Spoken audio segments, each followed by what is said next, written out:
If more of you supported the show, I'd be less sick of podcasts. The blah blah blah. Sending out good vibes. The blah blah blah. Good vibes. Good vibes. The blah blah blah. Good vibes. Good vibes. 108 breaths of deep gratitude and prayers for guidance and protection. And put on a didgeridoo and shamanic drumming track, shivers or vibrations and stuff like that.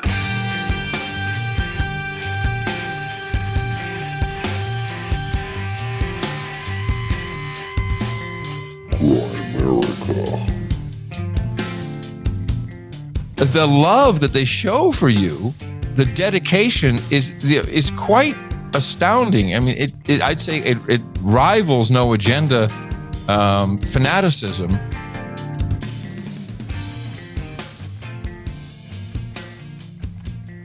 Okay, guys, welcome back to the Grimerica show.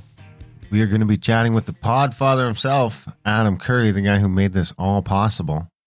Well, I guess we didn't know about Adam Curry yet when we started our show, but we found out about him very shortly after when we based our value for value. I mean, those guys are the reason we're value for value. So we got him on the show. It's a fantastic show. And of course, we got Graham Dunlop over there. Said he stuff. You got to get back to, I think people miss the Graham, used to say some comical thing about me every time. Graham, the mispronunciator. Yeah. Oh, yeah. It doesn't work if I mispronounce it. Graham, the mispronunciator Dunlop. That's what karma feels like. Yeah. I don't mind it though. Just flows off our back.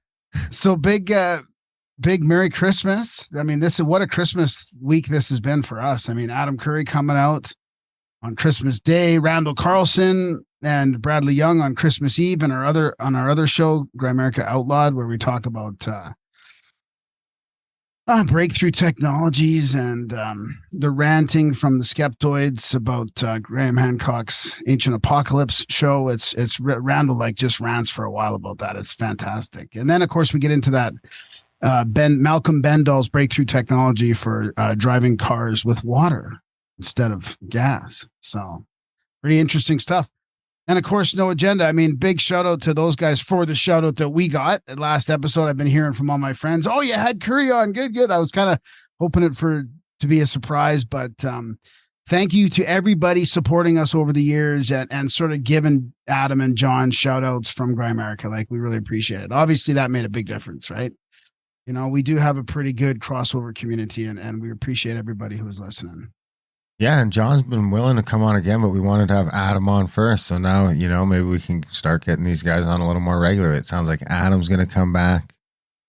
So, that'd be good. We do know we have a ton of No Agenda people in the audience. So I think it was a unique chat with Adam. I think it was good to get into some of his background, maybe some techniques, like what he does, how he's sort of how they've sort of developed this deconstructive method of the mainstream media. I called him a Master Collator. I think he's a brilliant guy who can collate just huge amounts of information. And I mean, they really put together an awesome show. So if you want sort of like a taste of the mainstream and the deconstruction aspect, listen to No Agenda for sure. It's fantastic. And, I mean, it's hard work for them. I mean, how would you like listening to the mainstream news and then deconstructing it all the time? I mean, I don't know how they do it.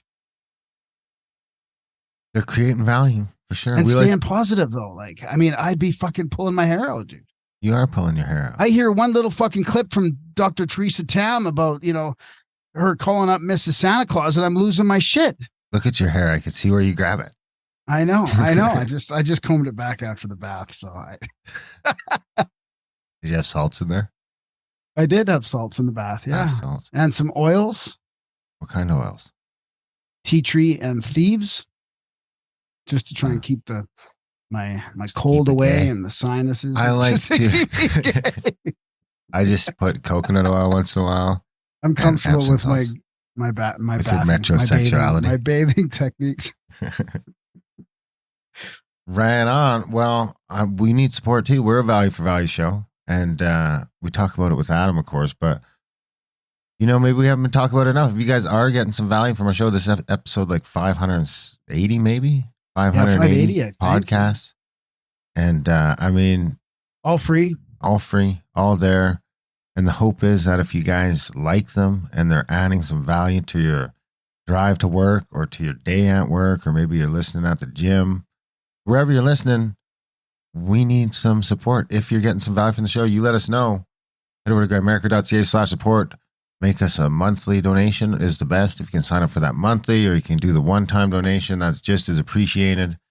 But, support's been dwindling over the last year. It's been a rough year for us over here in Grimerica. So maybe we can start the new year out by showing us that you do appreciate our work over here, and head over to grimerica.ca/support this week, signing up for a monthly or making a one-time donation, and we will be super grateful. And we realize it's a tough economic situation right now, of course. I mean, I quit my job to do this, and thank God for our audiobooks to keep things kind of rolling a little bit to support the podcasting. But, there's other ways to contribute value too. You could rate us 5 stars in iTunes or whatever program you're using to offset that nasty 1-star we got a couple of weeks ago. You could send me emails, graham@grimerica.com, stories, synchronicities, sightings, spiritual experiences, psychedelic trip reports, all that stuff that we like to read on these intros while we do this lazy rambling. Because Adam's episode will come out in a few minutes here after we do finish our little housekeeping and stuff. Maybe Darren will have a timestamp in the show notes there to if you want to skip past all this bullshit and get right to Adam. But got some stuff to talk about in here in the meantime. Do we? I carpeted the old studio. You carpeted the old studio? We should have just carpeted it from the get-go. I didn't know it didn't have carpet. Or we just put all those shitty, area rugs down. Had, 3 different area rugs. Oh. You mean the place we used to do it at? You mean in my basement, yeah. What are you going to do with that room now? Madison has already moved in. Wow. What? She's been chomping at the bit. Wow. Why? Well, because I told her I was going to move the studio upstairs a while back after you stopped coming. So she's been just kind of hounding me ever since. Why didn't you move the studio to her old room then? Well, I don't know. It seems like the kids need the space more than I do these days. You're there, I'm here. I don't really want, with the stuff we started getting into on Outlawed and the way the world's going, I don't really want anyone to know where I live anymore anyway. So we're not really doing the in-studio thing like we used to. So it just, And I mean, we've got the ability now with the technology. We've got, the stuff we need that we can both do it from home. Yeah. Yeah. And now it's nice because my whole workflow comes from one space, my editing and my day job stuff, and the podcast stuff just tucks away around the corner. Yeah, you're and not bouncing all over to it. 3 places in the house. I'm not running up and down the stairs all the time. And it was just an awful waste of this is probably the biggest bedroom in the house next to the master, even though that's racist now. The slave suites are a little smaller. But the one in the basement is pretty good. So it was just kind of cold. But with the carpet in there and the underlay, it makes a big difference. So she is stoked. She moved in last night, slept down there last night. Wow. Cool. It's kind of like a little Christmas gift, I suppose. And your other one's okay for just getting left upstairs? I mean, I'm surprised that they wanted to move so far apart from each other for his bedroom, as far as bedrooms are concerned. Yeah, well, they see an awful lot of each other. Yeah, yeah. But I mean, Cassandra slept down there last night, so. Oh, okay. They don't get that sick of each other, but I'm going to transition that whole basement into the kids' space. Oh, that's good. Yeah. Yeah, that's a good idea. So they're getting to the age they need way more space. They need space, yeah. And I need a place to hide out. But I was only using it 3 hours a week because I didn't edit in there. I was literally just recording the interviews and the intros in there. It was just a little waste. Now I feel better up here. I feel like the audio really came together. I was able to ditch a lot of stuff along the way because you're not here anymore. So we're not running 3 or 4 different inserts. So I think it cleaned up the sound a little bit. I think I've got the audio to the level now that people can't really tell you're not here. That's good. Nice. But maybe they'll tell us we're liars. Well, there is the interaction part. It is harder to interact online, Yeah. But that's okay. You don't like to interact with real life people anymore. No, and I mean, honestly, I might be moving way away anyways, and you might be moving away. So who knows, right? It's better that we just set it up like this anyways. Yeah, well, I'm going to go to a farm eventually anyways, and yeah. So it was inevitable. We might as well just get used to it. So what do you got for us, Graham? Well, I mean, I don't know. I mean, I've been looking at these operation projects. I mean, I love Dvorak calls things an op all the time now, which is really funny. We do on these intros, sometimes we do like an operation project segment. I've been keeping like a long list of like things that are like secret operations and projects. So I was thinking about one, you know, in regards to the mainstream media and No Agenda and all that. And of course, you know, I was looking at, well, do we talk about Mockingbird? But that's so done. So I started doing searches, and of course what pops up is Tavistock, right? The Tavistock Institute of Human Relations. Is that one in the jingle? What's that noise? Looks military to me. Definitely military. Probably classified too. Dishfire, Prism, Sentry Eagle, Sigma, Mannequin, Artichoke, MK Ultra. Operation Project.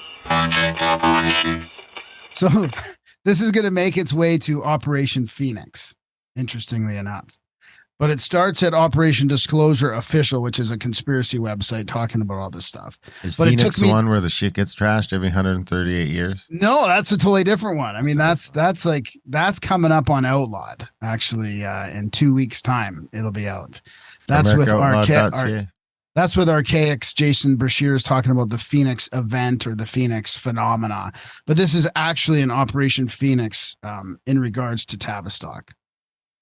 So it's tough because so I ended up finding this video from 2011 from Iona Miller.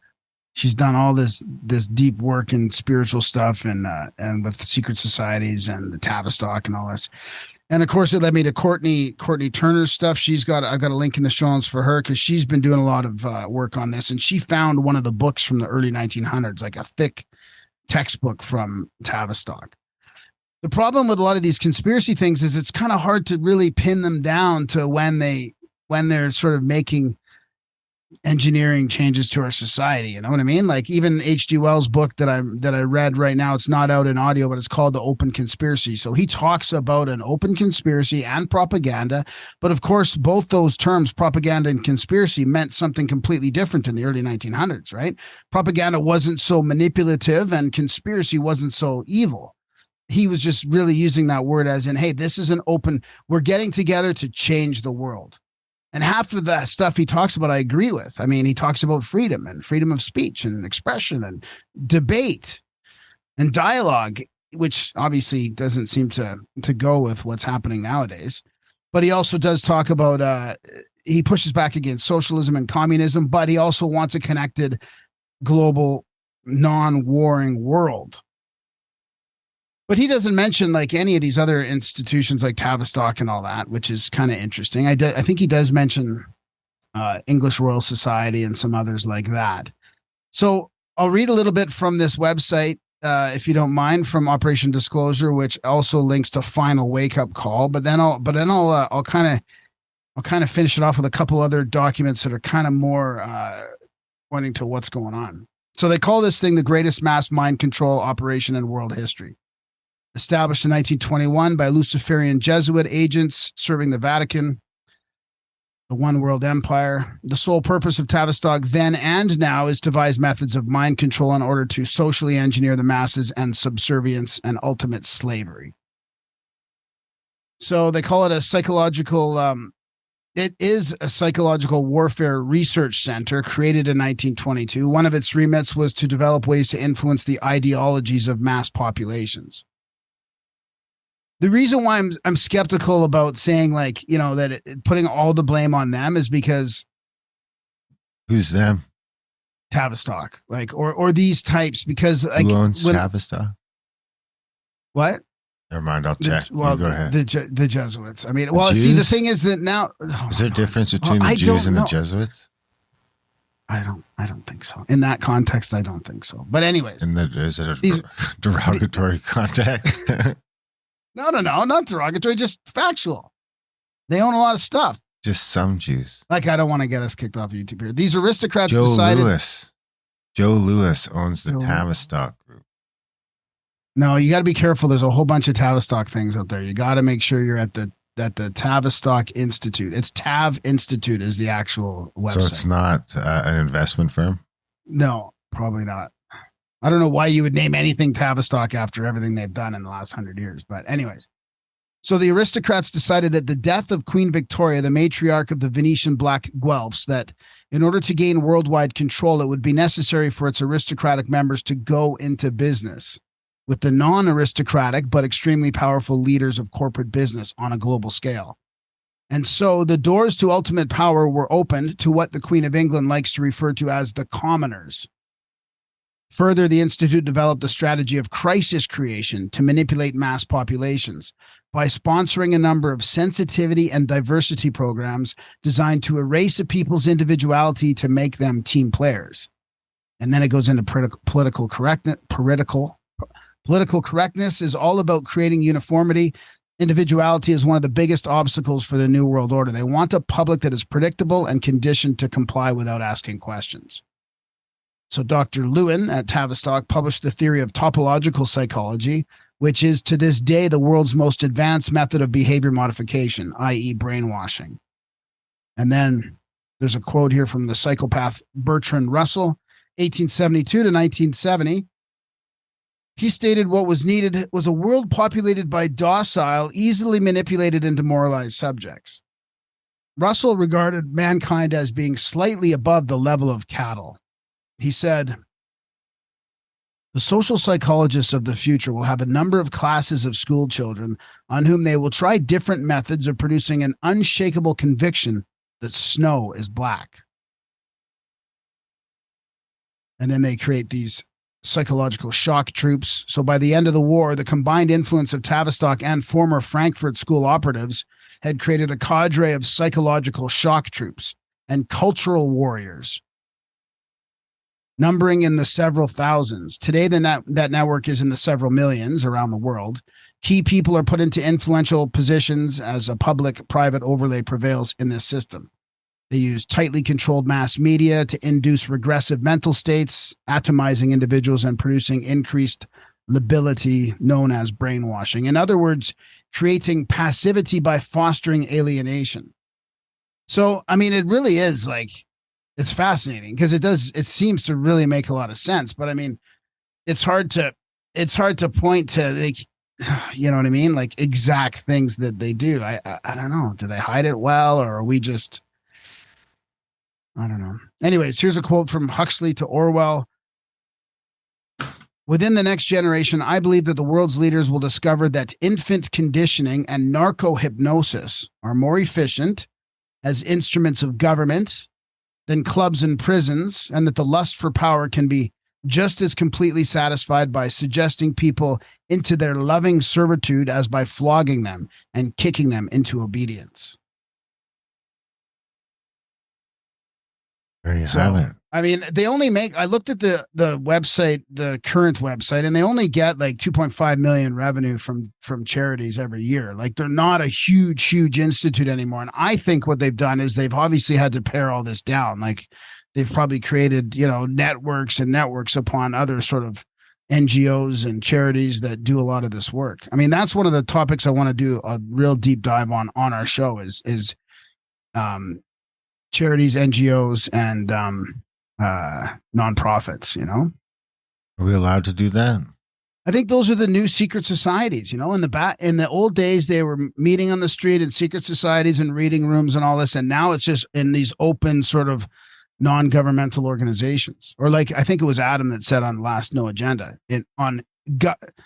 what did he do? He took the non out. So now it's just governmental organizations, or he took the government out and it's just, anyways, it's non-organizations. I don't know. I think he took the non out. Or if I had to guess, what we offer, we are engaged with evaluation and action research. organizational development and change consultancy, executive coaching, and professional development, all in service of supporting sustainable change and ongoing learning. I don't get it. So what's your take when you read that? The modern Tavistock web stuff. I don't know what the fuck they're up to. It's hard to tell. It just seems like, hey, this is like business coaching and executive training and helping this sustainable world. Like, it really does seem couched in fairly tame language. Like, you can't just point to it and go, oh, they're fucking engineering the world. But they are. Are they though? I don't know. So here. Okay. So I went to, this led me to Psychology Wiki. And this website, which is psychology.fandom.com, it talks about them. I'm going to find the place here on here. It's so weird, dude, because it talks about how the Second World War saw many of these Tavistock professional staff joining the armed services as psychiatric specialists, introducing radical new methods of selecting officers, using the so-called leaderless group as an instrument to observe which men could take responsibility for others by being aware of their preoccupations rather than simply by giving orders. It talked about how they did make a significant contribution to understanding the traumatic effects of shell shock and how it could be treated by psychotherapy. So get this, the Tavistock Clinic is now a British National Health Service. It's a trust offering psychotherapy and other mental health services. So I think what happened is, and I'll get into the Operation Phoenix, but it morphed after the Second World War. It talks about R.D. Lang is one of the prominent psychiatrists who was associated with the Institute. Lang, who also served in the British Army Psychiatric Unit, became well known and highly controversial for his experimentation with LSD and his views on schizophrenia. Schizophrenia. So that's kind of interesting that they do talk about all that in a real sort of psychology website. And then I go to this other one that talks about this post-war transformation, Operation Phoenix. So by the end of the war, so get this. I mean, this is kind of, I think, where it gets creepy, right? So by the end of the war, a considerable number of psychiatrists and social scientists have become involved in this comprehensive set of innovative applications and these concepts of social psychiatry. They saw in these approaches a significance which does not seem to be limited by the condition of war. So they're thinking, and we're determined to explore their relevance for the civilian society. So obviously they want to take some of these concepts, out of the war environment and bring them into the civil environment. Obviously, individual programs could not be transferred without considerable modification. Entirely new lines of development would have to be worked out. So they had an action-oriented philosophy of relating psychiatry and the social sciences to society and had become a reality in practice.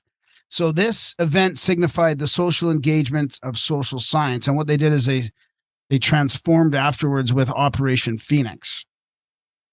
So they had these new questions now arose. Who would be the next pioneers? Who would accept the risks, which were great? Could a setting be found that could nurture the new endeavors? An answer to these questions came about in the following way. So the existence of a democratic tradition in the Tavistock Clinic made possible by the election of the whole staff through a postal ballot of an interim planning committee. So they created this committee. They let go of a whole bunch of people from the past in the war.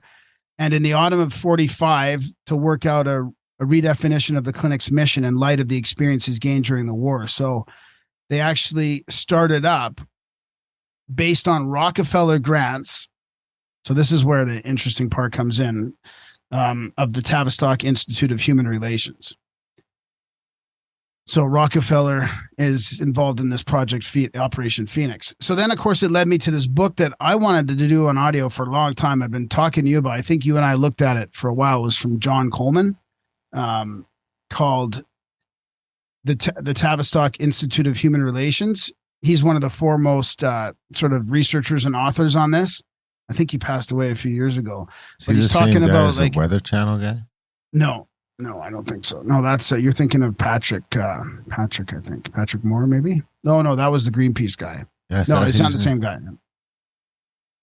So he's talking about like mass communications ushering in the polling industry, the making of public opinion. Do we have what H.G. Wells called an invisible government? This is on Amazon. You can find this book available. It's not on audio though. How times were made to change. Is history being repeated? So he gets into like the details of that, but I don't know. It is a tough one, but I do think it's worth researching. And check out Courtney Turner's podcast. She does a couple deep dives on this. There you have it. Of course, all that'll be in the show notes as usual. Oh, I have a quote in there for you. In here, you found a quote? Yeah.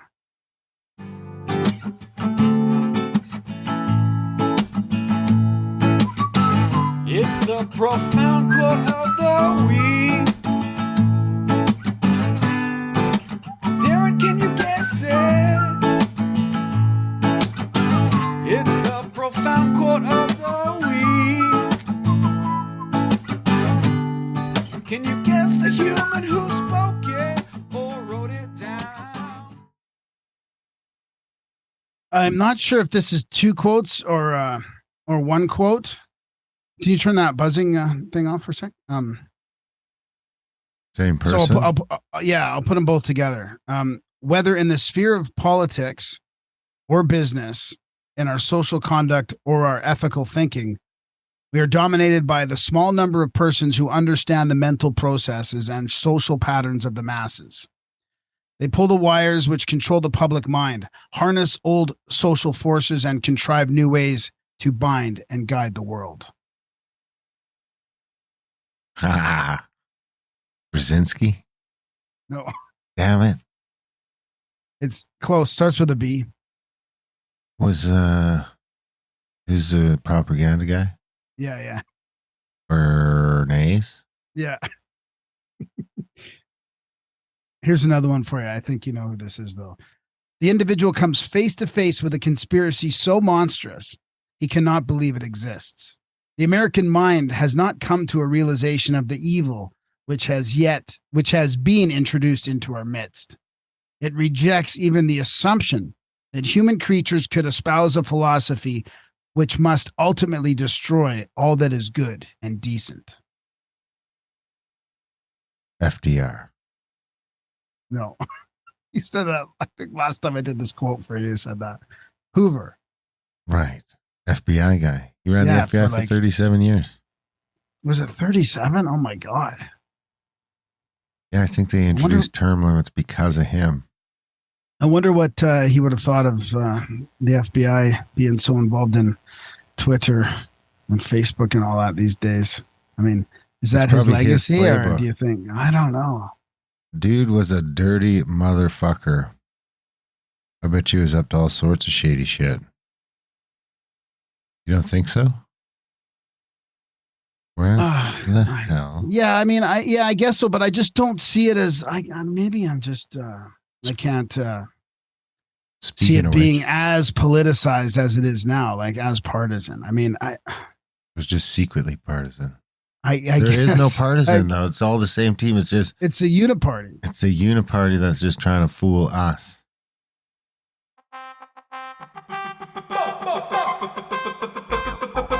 Bingo, bango, social media jingle.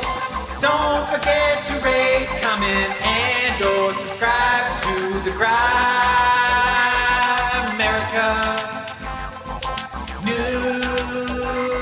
newsletter. Bingo, bango, social media jingle. Don't forget to rate, comment. So, social media this week is that my appeal. Oh, good. I'm glad you remembered to do this. Can you turn that buzzing off for a second? I don't know what else I can do at this point.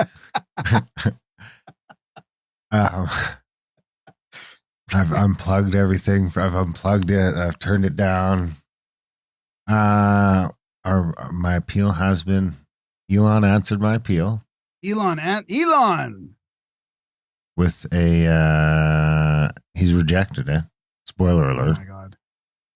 Where now? Before you get into that, can you talk about why you were suspended? I got suspended for telling Rachel Notley, who's the leader. So she's an old politician and she's a an leader of the ex-politician. opposition party. Leader of the opposition party, Which is the NDP, the socialists.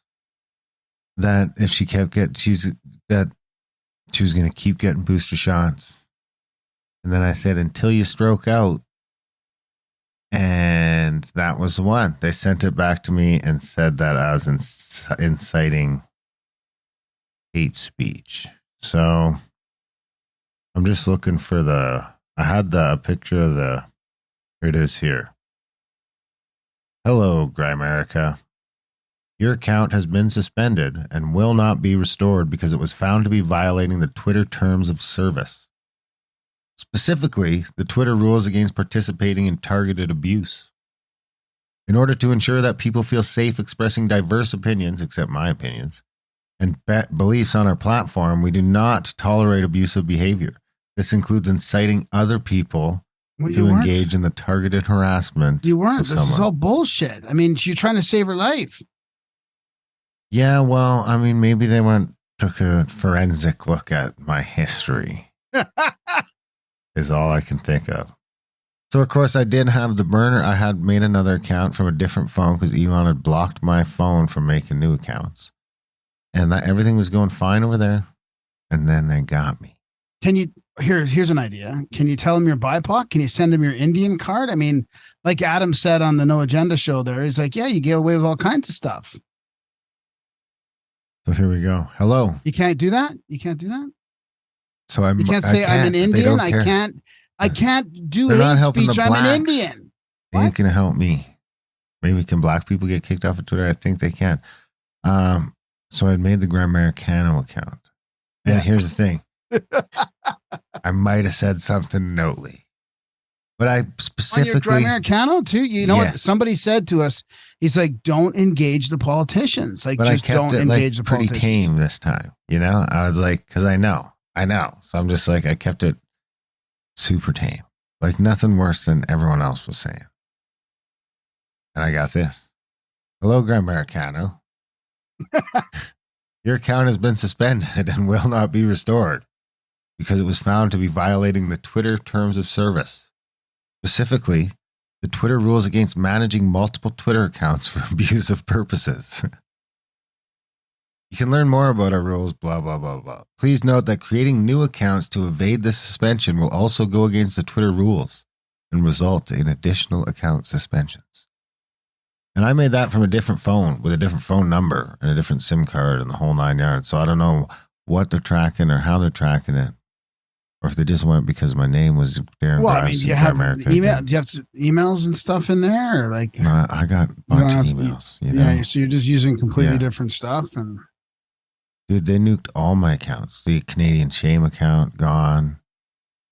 The Grimerica FM account gone. I had an old Indian in the Room account that I made and never did anything with. We were going to do that podcast with Kyle, and that's gone. They nuked everything. Near as I could tell, maybe if I did a VPN, I could have an account. I don't know. I'm just getting super frustrated with this whole thing. I mean, is Twitter worth a VPN? I don't think it is. I don't know. Do we talk about? Some people use VPNs all the time. I mean, I don't know. I could. Well, send us what you think is a good VPN that ain't going to slow my shit down. I don't even want to know it's running. But I mean, it's kind of too late now. I mean, you had your influence on the bigger Grimerica with 40,000 listeners or whatever. You know, you could talk to some people, you could get a hold of people. That was the main thing we used it for, was to get a hold of guests and stuff. So now it's just getting frustrating because it's all gone. I guess we got our strike back from YouTube. So now we have one more strike on YouTube. I mean, I want to put some meditations on there and some other smaller videos. So now I guess we have a little bit of leeway there, but I mean, we can't use this platform for marketing or helping grow our shit at all. And Instagram's completely shadow banned most of the time. I mean, I'm pretty tame on there, and it's still just, you can just see it just bogged down and getting no traction. And then all of a sudden you put some mainstream thing on there, even though you're making fun of Dr. Tam and Mrs. Claus, it gets a whole bunch of action. It's so crazy. Maybe you should make your thing to make fun of mainstream things. I'm going to do it. I just pulled a Biden video down where he's on stage with a mask, and he keeps taking the mask off to say things. It's like, you've got a mask on. Why does he have a mask on? It's just theater. Why does he have a mask on? Because it's theater. It's all theater. Anyway, what is not theater is an interview with Adam coming up, and our other podcast, GrimericaOutlawed.ca, if you want to check that out, where we take on a lot more controversial stuff, and it's already been kicked off YouTube and stuff, but it's self-hosted, so we're not worried about it get canceled, so we do whatever the fuck we want over there. GrimericaOutlawed.ca, and we have all the audiobooks over at adultbrain.ca. We have all our great events and tours and workshops over at contactatthecabin.com. A fantastic event coming up in California where we're going to do some Shasta stuff and learn some magic and do some Wim Hof, all that sort of stuff. And it's going to be great. Probably smoke some weed too, and, look for UFOs, all that kind of weird stuff. I think that's about all we got in our Lazy Ramblings this week. We hope you guys enjoy the chat with the fabulous Adam Curry.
Adam Curry, welcome to Grimerica. Thanks for joining us. How you doing?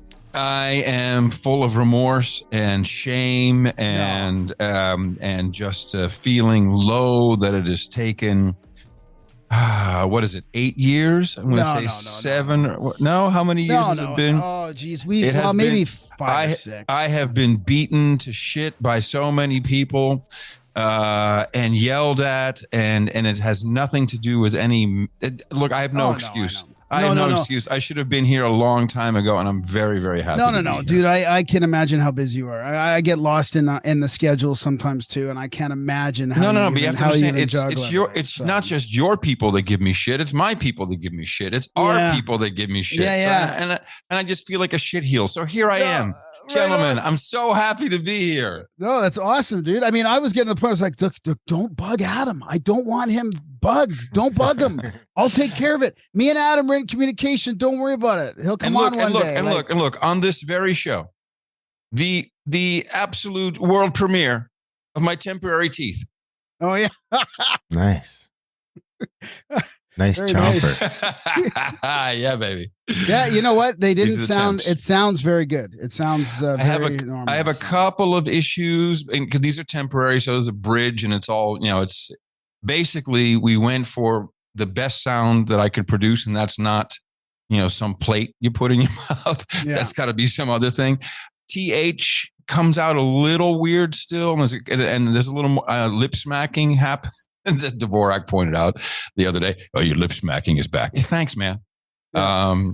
But otherwise, and this is in 5 months it'll be permanent, and then we'll never have to talk about it again. So, well, listen, I'm interested in your hearing. Has that still improved since you got your work done on your mouth? Yeah. So this is, and I can't really say it with any certainty, but that first impression when I put the headphones on after a week or so, or after 10 days, I'm like, whoa, I hear better. And this is because apparently, what I for a decade thought was allergies was really low-level infection right near the bone on my molars, which leads right to your sinuses. Okay, wow. So I use those. I I tried out those bone conducting headphones, those little ones that I tried. Sure. I wanted something else to listen to podcasts through the day. So I put that on. I ended up on a long trip from Saskatchewan. I listened all day long, fairly loud because there was cats screaming in the fucking car. And the next day I had this infection that I had. I mean, I knew I had a tooth problem, but it aggravated an infection so bad. I had to spend. You were vibrating it, sure. Yeah. So you basically had the reverse. Yep. And so what I noticed is, and I kind of could have. I always thought that when we went to Austin, we go out to dinner. That's when my sinuses would start. My nose would start tearing up, and I was like, "Fucking Austin, man! It's just filled with shit in the air." I knew it. I knew we were good. It was good to leave Austin. Stinky.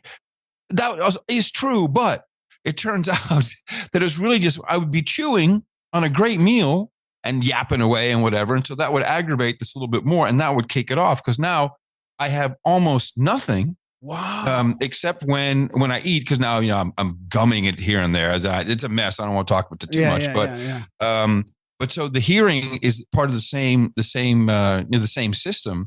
And I immediately felt that I was hearing better. I've had hearing aids for a couple of years now.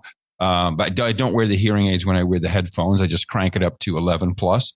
And I was like, I hear more high end immediately. So in about a month or so, I'm going to go to my audiologist here in town. He has a recent, 5-month-old audiogram.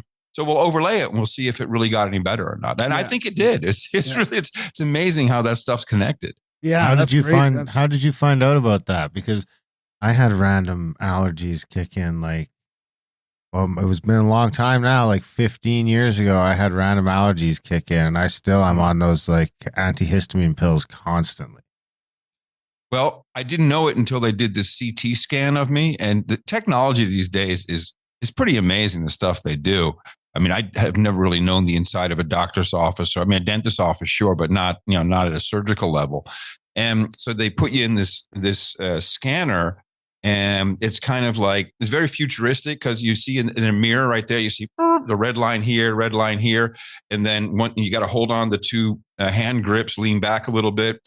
And then, and of course, don't move your head, which say that to a guy with Tourette's, and then this thing goes around. And then on the computer, you go in and you can 3D model, man. You can just walk through my head. And he says, look at this inflammation right here.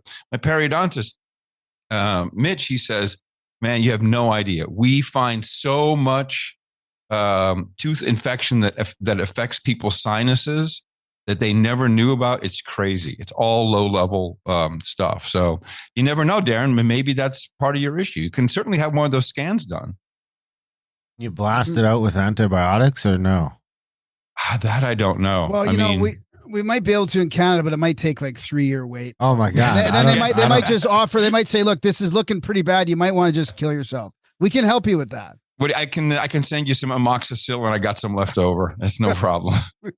By the way, I would not recommend taking the hydrocodone, which they were like, here, have some ibuprofen, and I was like, the hydrocodone, it didn't really work for me, but I took it for about a week and I got so constipated. Holy crap, that was worse than the operation, man. Oh my God. That's no good. So congratulations on 15 years of the best pod in the universe, and over 1,500 episodes. Congratulations. Don't say pod. Yeah, that's congratulations. Yes, that's actually, right. We want to talk about that a lot. I mean, that's the opportunity about doing a show like this, I think, because I haven't listened to all your other interviews, but I feel like we have an opportunity to dig a little bit more into Adam, Adam's past, the podcast, all three of your podcasts, Podcasting 2.0, Moe Factz, No Agenda. I'd like to talk about, I think you're what I've decided you are you're a collation master. You collate the emails, the clips, the all the information, the socials. You must have a process down pat that you do. You collate all the stuff to present it to everybody. You do a fantastic job of it. But I mean, let's start Darren and I were talking a little bit before in text there, and we both wanted to know. We both kind of had the same question for you. How did you get involved in the anti-narrative, the conspiracy theories? What was kind of your red pill moment way back when, or what happened? Because you came from a mainstream background of VJing in the 80s, Yeah, 80s and 90s. Yeah.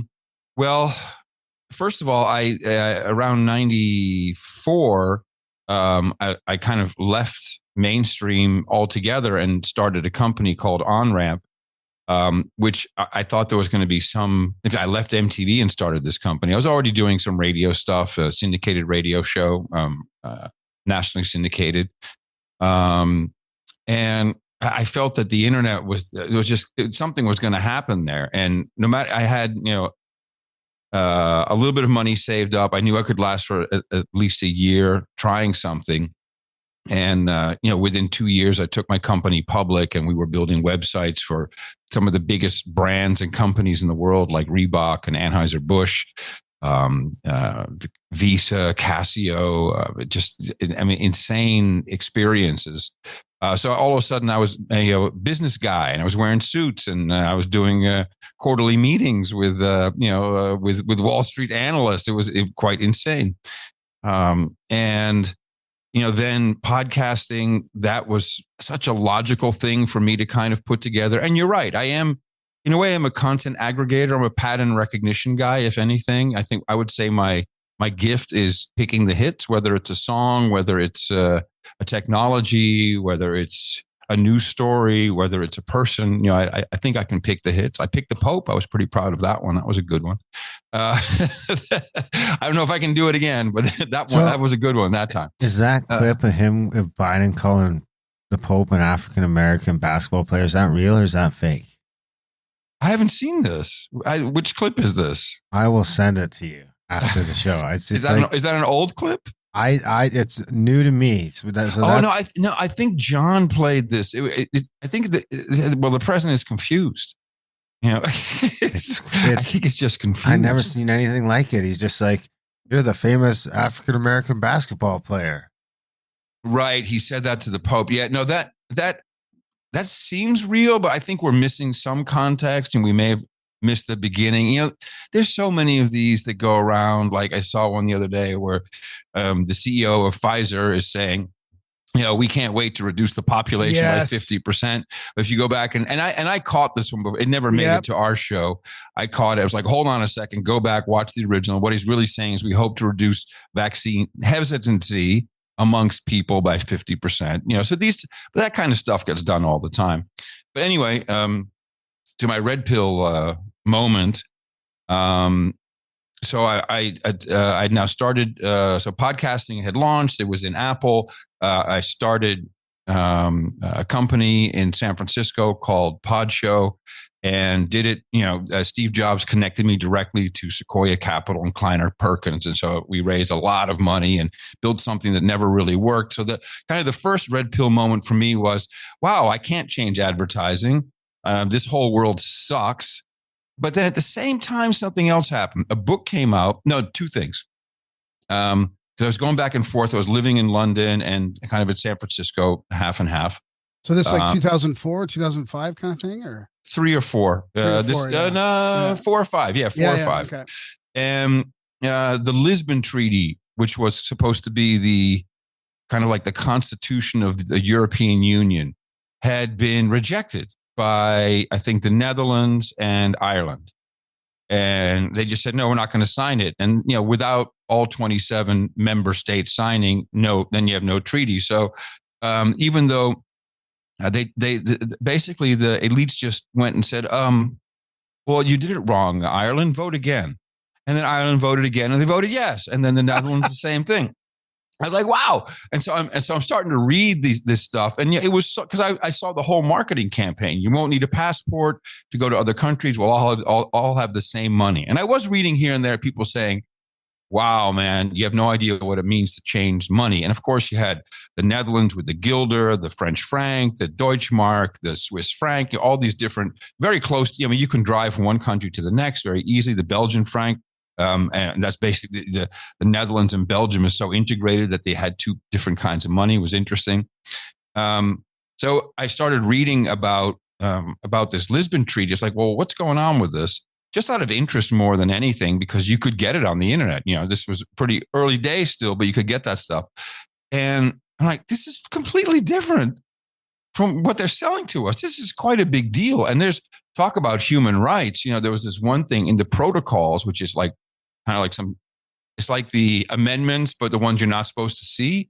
And in it says, well, you know, the police in any European Union state will have the right to arrest you if, well, it was like a right to kill you if you're running away from a legal arrest warrant. So if you run away from cops, then they can kill you. Or if they kill you, it's legal. The other one that got me was quite relevant, of course, is you can be incarcerated if you have a communicable disease, which is deemed to be dangerous, which, of course, with COVID, was very interesting that we had that, you know, just, less than 20 years later from that document, that an actual case like that came up. And of course, you know, they didn't use it per se, but lockdowns, et cetera, was all kind of already protected under the Constitution of the European Union, the Lisbon Treaty. At the same time, a book came out called Legacy of Ashes, written by a New York Times writer, Tim Weiner, I'm not quite sure. And my uncle, Don, Greg, who was in the CIA for since when it was OSS, before it was CIA. He was National Security Advisor to Bush Sr., but he was in this book. He was prominently featured in this book. And again, it's the Legacy of Ashes. It wasn't necessarily a good review of the CIA. And I called him up. I said, hey, Uncle Don, is this true? And he said, yeah, it's pretty much how I remember it. So that was like mind blowing. Like, holy crap, man, this is nasty. And at the same time, Ron Paul came out with End the Fed. And so I started understanding the Federal Reserve. You know, that was one of the big things you learned early on. It's like, it's this Federalist, Federal Express. Like, oh, how does this really work then? And what inflation really is. And then, of course, I also came across Alex Jones, InfoWars. I heard that online. In fact, it was this prostitute that we hired for our network. She was going to she did a podcast about sex workers. And she was telling me that, oh man, you got to listen to this guy in Texas, is Alex Jones, and she turned me on to him. So there, and when I heard that, it's like, oh wow, I guess in general, I've just always been someone who kind of questions things. I've had a very diverse upbringing in different parts of the world, so.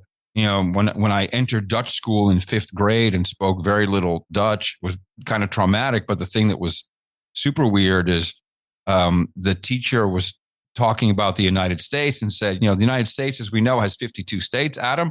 And I'm like, no, it has 50. Yeah, it had 50. And then you got Alaska and Hawaii. Now it's 52. I'm like, I'm pretty sure we had 4. And I'm a new kid. I don't speak any Dutch.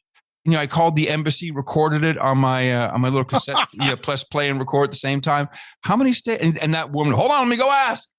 Yeah, it's 50. We had 48 now. And then I played that in class, and the teacher was not happy. And so, I was. This was a young age. I was already kind of, playing clips. Like, hey, man, I got receipts on this. So that was, if anything, and I would just say, because growing up in the Netherlands, where they saw, certainly in the 70s, Americans as brash assholes who buy very expensive gym shoes for no reason and carry water in a bottle. This made no sense. And and of course, this was the 70s, so they're all into jogging. Oh, Americans, they're joggers. This was new. I mean, the word jogging was new. Aerobics was another thing. Aerobics. Oh, yes. The crazy Americans with your aerobics. So, and I was like, well, that's not it. So I could see these two cultures, right? And then on the other hand, people are like, oh, the Dutch, man, they just wear wooden shoes. They eat cheese. Yeah, no, it's a little more nuanced. They're the crime capital of the European Union. They make all the MDMA. There's a lot more going on in Holland. So I guess just having that knowledge, and seeing very quickly that media is so. And I was a pirate broadcaster. I was doing pirate radio because the mainstream had shit music. They were playing polka music. We wanted to play Shannon. Let the music play. That's where we were at. So it was different. So then you met John, and you guys decided to start up No Agenda. Like, was that a moment where you're both like, well, why don't we do a podcast together then? Because you're both bitching about the media or something, or? No, that's not how it went. Okay. We were both on. It was probably This Week in Tech, and I was not in the studio. I was on remote. I think he might have been remote as well, but it was just audio. I had to, there was no video at the time, so it's early days. And we're done, and we're all still talking. And John says, "Hey, Curry, what's your deal? Are you rich or what? People don't like you." I'm like, yeah, hey, you're an asshole. Let's have lunch. And so we did. We had lunch, and I immediately was drawn to this guy. I'm like, what an interesting fellow. And we had started a pod show, and and he I think he pitched me on the idea of the either the Tech Grouch or the Tech 5 Minutes. He had an idea for a podcast, and I said, "Oh yeah, this is great. Come on board." So I was his meal ticket. I hired him, and we would talk. And John's very good at maintaining relationships. He would call on Skype, and I'd be in London. Again, this is 2006, 2006. So Skype was just kind of useful. And we would talk, and I would be reading the British newspapers. Oh man, look, we would just be comparing news. Really, just what are you hearing over there? It still wasn't that connected the way it is now today. And it's only been 15 years. And so we were just chatting, and then at some point, I'm like, I think he said, I was talking to Mimi the other day, and I said, we were just talking. This is a podcast. And I'm like, well, that's exactly what we're doing. Let's just hit record.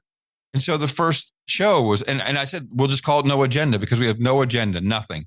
And we definitely don't want jingles and don't want anything like that. No ads, just us talking. And it was the first show was like 20, 25 minutes. And of course, that morphed quite a bit over time. But that was really how it started. It literally started just by, instead of us just yapping and comparing the news. And I would also say that the whole concept of no agenda is still kind of, I got a better story than you. Wait until you hear this clip. Wait until, wow, man, I got something here. That was always kind of like, oh, you won't believe this story. I think we're storytellers inherently. So to tell a story about something nuts going on that he hadn't heard about was a big win, and vice versa. Yeah, I could see that for sure. Darren, do you got anything, or can I keep going on this vein? Well, I was going to keep going in the same vein anyway, because I mean, the whole thing kind of comes to fruition, in my opinion, when COVID starts coming. I mean, there's been a few things over the years that were, pretty apparent to those of us who are kind of already paying attention. But I mean, COVID's got to have brought so many people on board to the media being total bullshit. I mean, here they're still trying to sell the shot. Now they're doing it here again. A couple things happened, and I will have to say this had to be God helping me out on this one. So first, Joe Rogan asked me on his show like 2 weeks before the lockdown. And, so I go out to LA, and he completely fucking recertifies me. Oh, this is Adam. Adam's the man. He's the Podfather. And he completely hands me some fresh credentials, VIP, all access with a lanyard. You're good to go. And I mean, it was amazing what happened. So many people and that was like millions of people watched this episode just on YouTube. And so I got this whole new, just crossover, it's like we all have our tribes, and they cross over. And so now we start getting some Rogan people over, and they had never really been spoken to the way No Agenda does. We definitely interact with our producers, and we expect them to send us stuff, to produce. And so, and then to have COVID hit, and to have, just our infrastructure. Yes, absolutely. Our producers, we have people everywhere saying, dude, something's wrong here. This is not okay.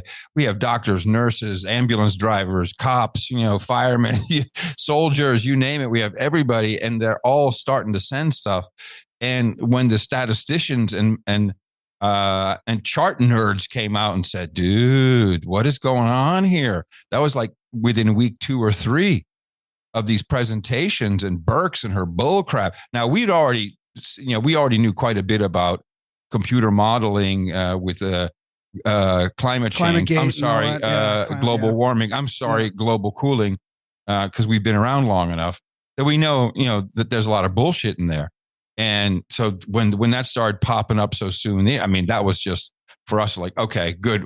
And we had inadvertently spoken about this bull crap years ago, 12 years ago. We knew that they wanted to do vaccines. We knew they wanted to do some kind of flu, coronavirus or influenza SARS, virus, all of that. And it's just, so all of that started to come back together like, holy fuck, they're actually doing it. This is not just InfoWars level shit. This is not turning the frogs gay. It's real. They're doing it and they don't give a fuck. And as you said, they're just right. Same thing here. They're going right on. Oh no, you just got to get your booster. Hey, if you don't want to die suddenly from a heart attack, you should really get your booster because, there's this suddenly dying thing going around and you might want to get your booster. Yeah, it's crazy. But you had primed community, your audience, your producers, to do this deconstruction. I mean, it's a whole way of thinking, right? It's a whole, I'd love to dig into that a little bit if you don't mind, because I mean, really, like I've seen it happen since I've been listening to you for 10 years, I would say 9 or 10 years. And, I automatically go into this, okay, just wait, give it some space. Don't react to these, whether it's headlines or studies or whatever you're seeing until kind of, things start shaking out a little bit. It's like we're building sort of like a non-reflex, a response instead of a reaction to things. And you guys have helped create this in millions of people. I mean, and maybe you can talk about some of the things you've sort of learned or some of the things, your techniques on deconstruction. Because I mean, I think it's really important. It's hard for us, somebody that's been following this for 9 years, to look at somebody who's just believing all these narratives and just to tell them like, this is you all don't bullshit. get it. This is all bullshit. It's so, but we've been sort of attuning ourselves to this for years. I wonder where we'd have been at without no agenda when COVID and stuff came around.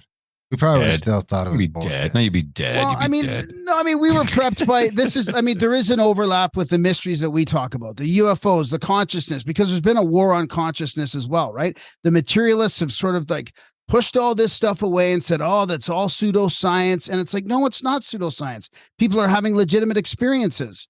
We can't just throw that in a bucket and ignore it. So we were primed from a different side of things, right? But you guys were primed, and you helped prime everybody because you're deconstructing the mainstream news that everybody sees all day long.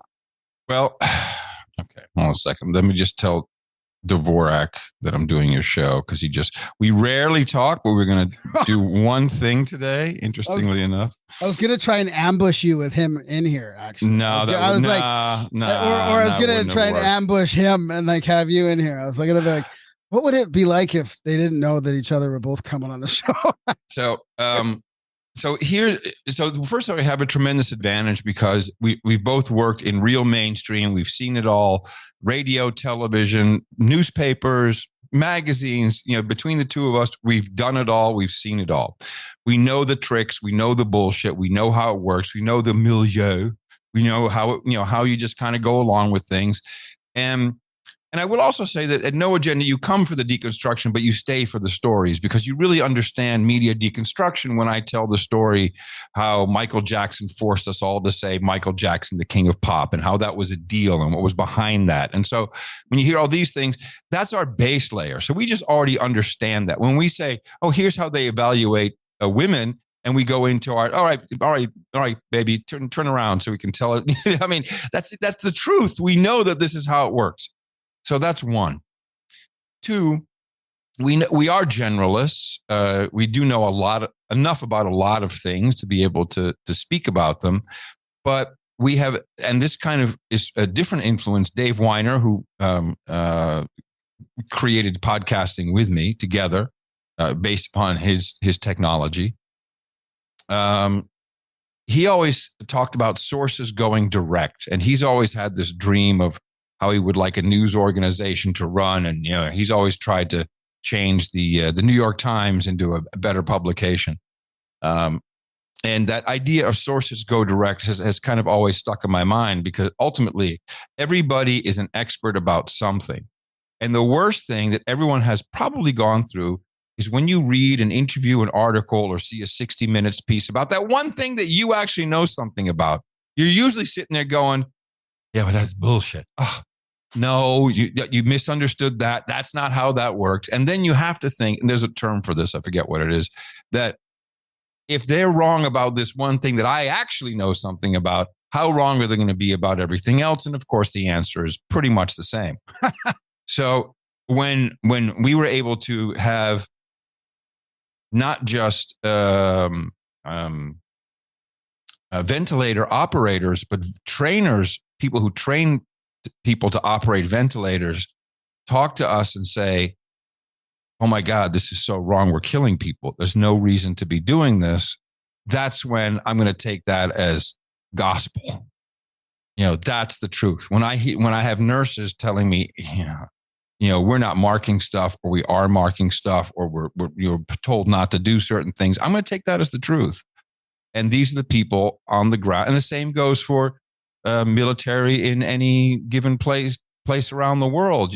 They all communicate with us, and we're pretty good at keeping people anonymous, or at least not blowing their cover or whatever. And there's nothing really too earth shattering, I'd say, but no one really wants to get in trouble if they don't have to. And some do. Some say, please make sure you mention me. But that's that, and then collecting that, as you correctly point out, which is part of what I do. Is I have not just experience, but also great tools for doing this, to collect everything and then kind of funnel it back into a show. But the show itself happens in real time, is pretty much a jam session every single time. I don't know where we're going to go from the beginning to the end. I know a couple things. I'm going to do a donation segment somewhere and another one. And there's a couple things we got to hit, and I got to keep my eye on the time and try and make sure it's not boring. And my partner does the same. If he says, hey, it's boring, okay, we'll move on, do something else. So that's just a live jam. And we're literally doing a jam session. It's a postmodernist performance. What about some of the finer details of the deconstruction itself? Like, you guys have noticed, and I'll mention some here, and you can expand or not. But these laugh or cough tells from people, repeated phrases, symbols like 33, changes in pronunciations. I mean, you guys have sort of developed not a repertoire, but like almost a protocol or something, in a way where, you start to see, and I guess, if you're not going to believe anything in there anyways, until you get some confirmation from boots on the ground, it's one thing. But I think you've been training people in a really good way to see these other little finer details. Yeah, and that really comes from one thing, is that we have always said audio only. We're not interested in doing video, so when I watch a report that I'm recording for a clip, many times I won't hear something, and it's not until you play it as a clip, just the audio, and I go like, holy crap! Listen to this. What was that about? And why did they use that particular word? Why is it that phrasing? In kicks Dvorak's journalism experience. Well, that's what you do this if you're full of shit, then you use this term or that term. So it's really just not being distracted by video that helped us pick up on a lot of things that also trained ourselves. Like, wow, man, I'm hearing now that I hear it for the third time. I heard it once, I heard it in the recording, I'm now hearing it play back on the clip, and now I hear certain things. And that's usually where, when that happens, this is an ISO, that's something I can use there. But that's when you're going to focus on it. And that's when you see patterns again. No, why is everyone using this word all of a sudden? Like Kiev, for example. A very simple one is Kiev to Kiev, that was so, and that's propaganda, because you're just changing a word out of the blue. No, there's no chicken Kiev on any menu anywhere. It's always been chicken Kiev. I'm sure it's been taken off because, oh my God, it's a Russian dish pretty much. So you notice these little things, and like Turkey, that's another one. What happened all of a sudden? We had to change Turkey to Turkey. I mean, there's all these weird things, and it's all purposeful. These are not mistakes. And what's the purpose? So let's speculate a little bit. Is it just a signal to say, hey, we're on board with this narrative, with this plan? Because Totally. we're pronouncing it a new way now? Totally. It's to also drive a wedge between, literally it's like a reset, a Ukrainian reset. Okay. Right. We're just going to call it something. We're going to pronounce it this way. If you pronounce it that way, you're clearly with Putin. And you've even heard people correct themselves because they've said it. Yes. Oh wrong, my God. right? Oh my God. Yeah. I said it like Putin. Oh no, I have to say Kiev. Yeah. It's sad. But also there's been so much bullshit. And because we have reasonably good memories, like Syria, this was so fun. Like just a few years before Assad was the dictator, horrible man killing his own people. Just a couple, like maybe even 2 years before that, he and his wife were friends with Brad Pitt and Angelina Jolie, and she's in Vogue magazine, very much like Zelensky's wife now is going. This is before the fall comes the $40,000 shopping spree in Paris, and there were so many people who Syria was not what it was made out to be, but it was pure propaganda.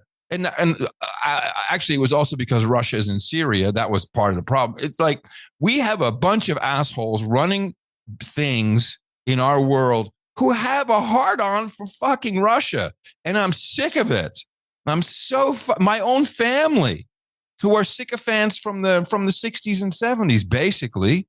And they think it's exactly the same. That Putin wants to take over the world. He's very dangerous. And all I see is that we're the assholes, not you guys up there in Canada. It's the Americans. We lied. We cheated. We welched on the deal. We said we wouldn't expand NATO. We went in and created a putsch and a whole 2014 revolution. We have proof. Fuck the EU. We have them on tape saying it. So I'm not nuts. And I think sometimes just having the freedom to say that so that other people can sit at home and say, yeah, that's right. I'm not alone. And that's the essence of No Agenda, probably. Yeah. No, I like it. It's good. I was reading Charles Fort's book from the early 1900s, and he said back then they were blaming everybody in Russia for like 50 years prior. So it's not even just a generational thing. This goes back over 100 years, 150 years. They've been. And the thing is, I don't know if you know any Russians. We are so alike. I get along with Russians really, really well because we have a lot in common. A lot, except they have a better president right now. Yeah, probably even more. Probably even more with Canadians. I watched the look at this Russian Instagram page, and it's all this, these crazy Russians doing crazy stuff, and I'm like, you know what? If we didn't have all these bullshit laws here infringing on our shit, we'd have a bunch of Canadians doing this shit all over the place. You guys are wild. You guys do all kinds of crazy shit. Absolutely. It's a lack of freedom thing. I bet you we get along great with the Russians. Yeah. And by the way, we get along great with you guys too. We love you guys.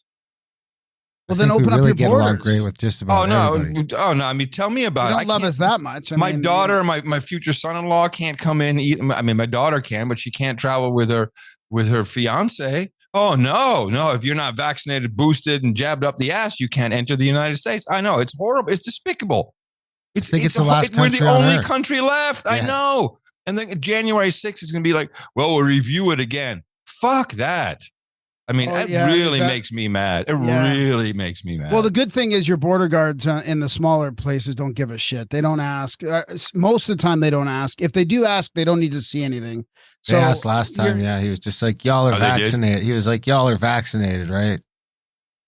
Yeah. Really? I made a point to say, what they've done is they've put this responsibility on the airline. So the airlines have to ask you for your papers. That's how they've done that. Is you can't even board anymore. It will have to end, but I'm not quite sure why they keep doing this. Well, we are in a war. That's the hard part about your show and No Agenda is that it can get, when you see the lies and how bad they are, it's hard to believe, right? And you play these clips to the mainstream and you're like, oh my God, it's so, we're at war. We're at war. We're in an information war, and it's got to culminate and come to a point at some point. And it's just whether like how many people are going to wake up by then, or what's it going to look like? It's but it, and I don't want to say, I'm not trying to be negative, because it's all, there's also a very positive aspect to your show, but sometimes it's hard to take how bad the narrative is, how like, have you seen it increase over the last 10, 15 years? Like, can you believe right now how bad it's gotten? I usually ask John this question. I said, have you ever seen it this bad? He said, no. So, because he goes back further, he's just got more history. So you say, no. And also, no, I mean, this is a world that we've never had. I mean, we have smartphones and social networks, and we still have tailbones. We're not really built for this. Our brains aren't built for this. And it's not, I mean, you see the Zoomers coming up, they're not very healthy.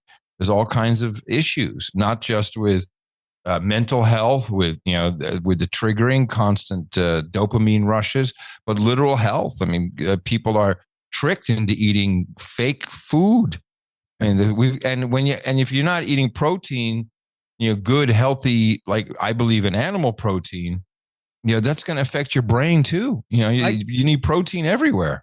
I can't believe you have to say that. I believe in animal protein. I mean, that's what it's like. I mean, you'd be surprised, brother. You'd be very surprised. You would now red meat, that's going to give you cancer. It's going to stay in your colon for 100 years. No, you can't eat that. The psyop is strong. Oh yeah, those have all been deconstructed. All those from about 4 or 5 years ago. All that fear mongering about red meat has all been beautifully deconstructed by Paul Saladino. Actually, right. But if you ask anyone on the street, they'll say, "Oh no, that's not good for you. That's cancerous, really bad. Yeah, very bad." When are you going to start shooting those deer in your yard? When I'm hungry, I'll go for them. Those are just the ones that are dumb, because they don't know any danger really. I mean, that's the backup to the backup. We got a freezer full of prime Texas beef from K&C Cattle, Hometown Meats, from Holy Cow. We got all kinds of groovy stuff. We know our ranchers. We know our food, where it comes from. We're good. If it gets really bad, then we can always. I know how to field dress the deer. I've watched the YouTube video just in case. I hope it doesn't come to that.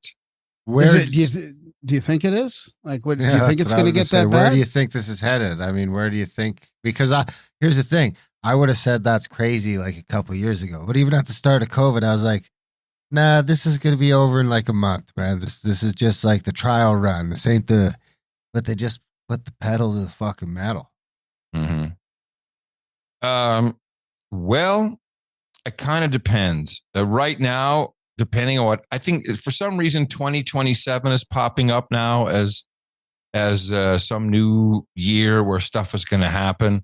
I mean, look, the basic idea is, always has been, to control population growth and to control population. That's just the way it's always been. It's a little more flowery, and it's been really papered over, and it's been covered up, and it looks all kind of good and nice. But even in the short span of the show, we went from not believing that there would actually be parents and teachers who would raise human beings, not with the sticks and stones will break my bones, but names will never hurt me.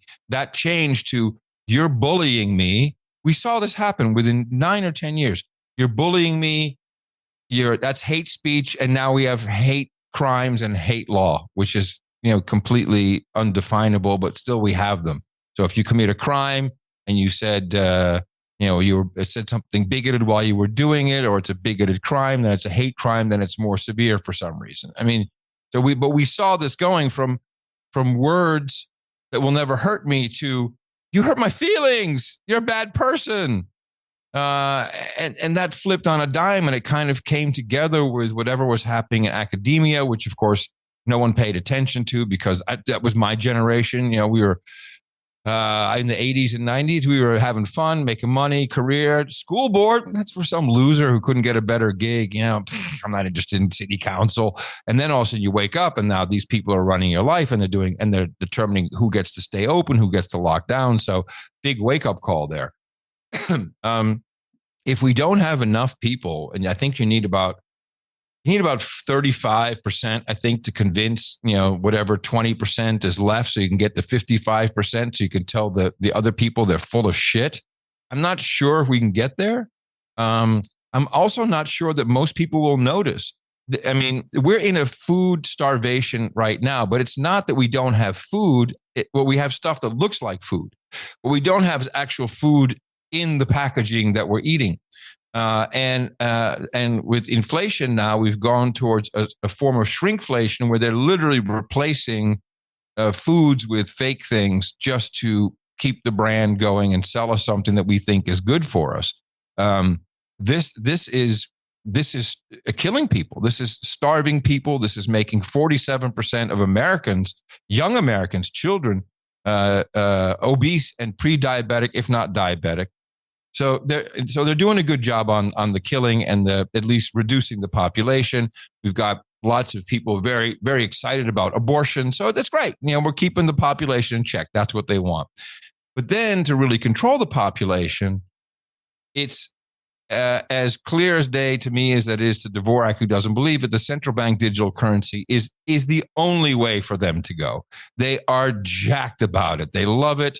We're going to get it. They're literally killing the dollar. Look at the Saudis are now, talking about selling oil in Riyadh. If you look at Riyadh, it's now no longer pegged to the dollar. That's China helping out. They're debasing it. So you're literally, hurting the dollar. So why are you doing that? Well, it can only be one reason. Because you want to bring in your central bank digital currency, which will still be a dollar, but it'll be controlled. And then we have control over basically your life. And of course, I think that Elon Musk is part of that gambit, and that he will do that with Twitter. Right. I think John in his heart. Hang on a sec there. I think John in his heart has. He believes in the Great Reset and the CBDC. He's just being a contrarian with you, and he's just picking the other side. I think he really doesn't want it to happen. He really doesn't want. He loves the dollar.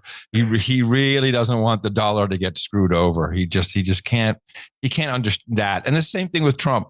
Trump also like that. Not that they're the same or even believe in the same, but they're just certain people. Just the dollar is so holy. I'm like, yeah, they're gonna kick it over, man. They don't care. They do not care. Yeah.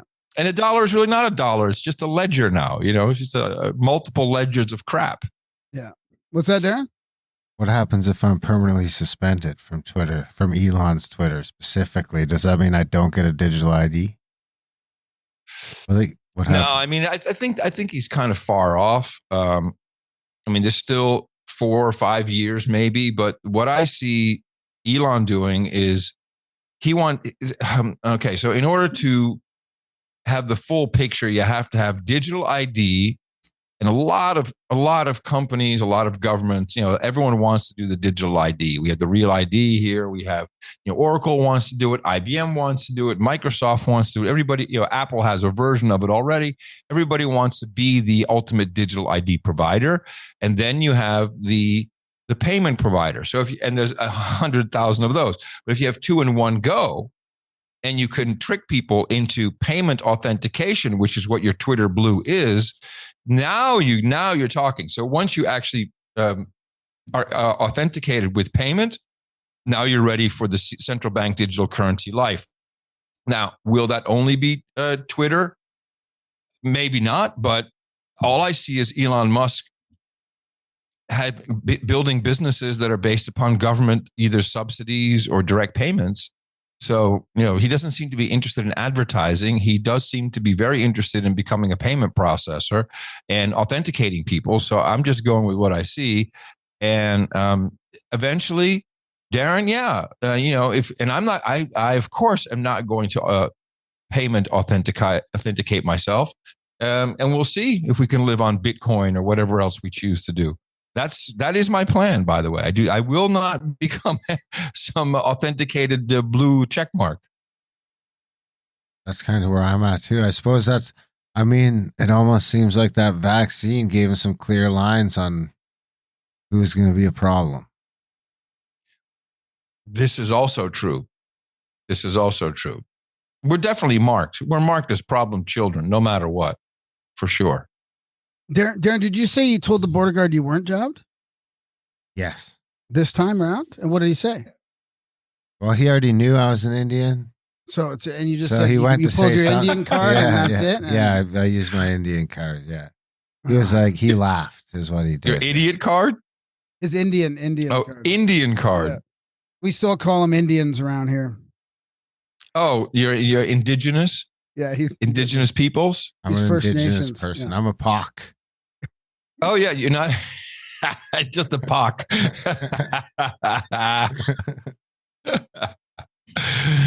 better hurry up, man. The pox are losing power. It's not so powerful anymore. I know, don't but we had a nice little bump there for a little while. I mean, I still might get some shit out of this fucking Trudeau yet. Oh, really? You get a little cash out of him? Maybe not clean water, but I might be able to finagle some cash. just sell your long gun or whatever, your hunting rifle. I'm not selling any guns. I don't sell guns. I just buy them. I do have a kind of an interesting question for you, Adam. Sort of a deep question, because things have changed a lot. Especially with the censorship over the last 5 years, 6 years. Our ability to advertise our podcast, kind of thing. That if you had a podcast with, let's say, 50,000, 100,000 listeners, you word of mouth and a good product aside, forget that. What would you do to grow that? How would you grow an audio only podcast? Well, besides making a good product and word of mouth, sure. But because there's really the landscape has changed a lot. I feel like. Define grow. What are you growing? Do you want to grow the number of people that are listening, or do you want to grow the number of people that are sending you money? Good question. That's a good question. I think it's probably the latter. I think what you're trying to say is you want more money. Yeah, sure. Well, ask that. I mean, that it sounds corny, but the number one reason why people don't give to things, to causes, whether it's nonprofit or their favorite podcast or the church or whatever, is because they're not asked. Yeah. That's what they'll say time and time. Oh, no one asked me. Oh, really? Oh, okay. So if you ask, you guys are value for value, are you not? Yep. Yeah. And it's not necessarily in a relation to us directly, but there's a lot of podcasts out there that are, they're doing well, but I think it's a real tough. There's a lot of monthly, everybody's asking for monthly subscriptions and this and that now, whether all across the board for whatever. I mean, even BMW is going to start, But hold on. Did you only do subscriptions, or just can people just send you money, right? People can just send us money. Yeah. But I'm more thinking of marketing, even like, how would you market a podcast? But we never marketed No Agenda. This is what I'm trying to tell you, is that we've never done any of that. We've talked about it endlessly. John's like, oh yeah, we should buy Facebook ads. Like, yeah, okay, whatever. We've never done that. We've never successfully done any kind of campaign other than appearing on other podcasts. So that definitely helps, because we feel like I'm here basically to steal some of your audience. I mean, that's what we always do. If I can make it on, if we always say, if you can appear on a show 5 times, you got the whole audience. So Rogan, one more time, I've got his whole audience. So that's always a good thing to do. It's like people listening or watching. I mean, listening. Do you do video at all? You don't do video. We did for a while. Now we're back to audio. We went back to audio. Pain in the ass. Huge pain. So it's not worth it. So first of all, you probably save yourself some money right there. So you grew your pocketbook by not doing bullshit video. The second thing is, look, people. For the amount of people who've given me grief for not showing up, y'all should cut a check right now for $500 reduce or whatever they're using up there, which actually should double that because it's really not worth much. And send that to Grimerica, because this is the love that they show for you. The dedication is quite astounding. I mean, I'd say it rivals No Agenda fanaticism. So they should also be putting a little bit of their money where their mouth is. If you guys are falling short, if you want to grow it, that can only mean to me that you'd like to you'd like to receive a little more value for what you're doing. And I'll ask for you. Yeah, Come no, on. no, no. I mean, I don't have a problem asking. I mean, at first I did. I don't, but I didn't want to make this about our show, but more about how the landscape has changed and how censorship, like before we used to be on, like, for example, when we first started up, we were watching where we were on the Apple charts. You know, we were actually up there on the charts. We had a good start. We were very, very fortunate. And it seemed like there was an organic growth method there, regardless of our monetary process or anything like that. It was an organic way to grow, but now everything is so censored and so bad that there is no more. It has to be word of mouth in a way. Like we can't, Facebook ads aren't going to work. All right. Instagram's not going to work. Like, okay. So you know what I mean, right? Yeah, but this how many times have you heard? How many times? Let me see. How many times have you heard? Oh yeah, I got you. Formula is this: we go out, we hit people in the mouth, and so that became a thing. It's like, please go out, hit people in the mouth, tell them about the show. We had No Agenda CDs, the No Agenda show stickers. We've done all kinds of stuff like that, kind of like guerrilla stuff. I don't know if it makes any difference, but you have to continuously add. Now, when it comes to, we've never looked at any charts, did not give a shit if we were featured anywhere in any Apple thing or whatever. We took ourselves right out of Spotify the minute they sucked us in without our permission. No, we don't want to be on Spotify. And all we have ever looked at is, can we pay the rent this month? Yeah. And if we couldn't pay the rent, we tell people we can't pay the rent. You got to step up. You got to help, because otherwise we have to do something else. We can find other things to do. Yeah. And we don't really have to threaten that anymore. But if it gets bad, we break out the sad puppy. I mean, it's not a lie. I mean, sometimes people just forget this, by the way. Okay. I do have two pieces of advice. One, and I think you are pretty good at this. Whenever you release your show, release on the same day, same time, more or less, keep it as consistent as possible. That's just for anybody who's doing a podcast, because the people who listen to podcasts, myself included, you adapt your life to a podcast. Now, you may not listen to it on Sunday when it comes out, but it'll be there on Monday. And if it isn't, or if it's late, your day is screwed. You're ruined and you hate it. The second thing, if you can remind people. So the newsletter is really a reminder of two things. Hey, we've got a show tomorrow, because there's a lot of things you can be doing with your time. So we want to remind you that there's a show, and we'd like to remind you that without your financial support, there's no show. And that's what the newsletter is for. Yeah. The funniest thing is, whenever every 6 weeks, John does real content in the newsletter, besides just a little, here's what's coming, here's what we're doing, here's a little couple of memes. He'll write an essay, guaranteed shit donations. Because if you don't ask for it, people don't do it. Yeah. And we all think, I have to be, I want to deliver some. No, the show is the superstar. The show is the content. The show is the outstanding product. The newsletter is intended to remind you of the value of the show. You probably want to listen to it, and you want to support it. Yeah. And of course, that's where we came up with time, talent, and treasure, because we're just as happy as not having to pay someone, $2,000 a month to run our servers.